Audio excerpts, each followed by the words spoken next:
How to create Axos bank account online. In this quick tutorial, I'll walk you through the steps to create an Axos bank account online so you can start banking anytime, anywhere. Open your preferred browser and go to the Axos Bank's official website at axosbank.com. Look for the Open an Account or Sign Up button on the homepage. Now, select the type of account you want to open, so whether it's a checking account, a savings account, or a business account. You'll be prompted to enter your personal details like name, address, email address, and date of birth. You may also need to provide your social security number or individual taxpayer identification number, which is the ITIN.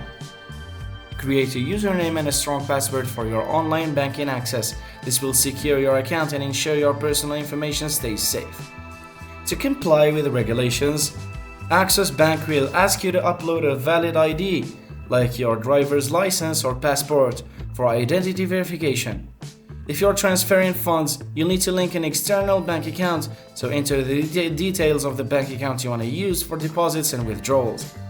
Carefully read through Axos Bank's terms and conditions, including any fees associated with the account, and after reading, click Agree to proceed. Double-check the information you've entered and click Submit. You'll receive a confirmation email once your account is approved. And that's it. You've successfully created your Axos bank account online. Now you can start managing your finances, make payments, and transfer funds with ease.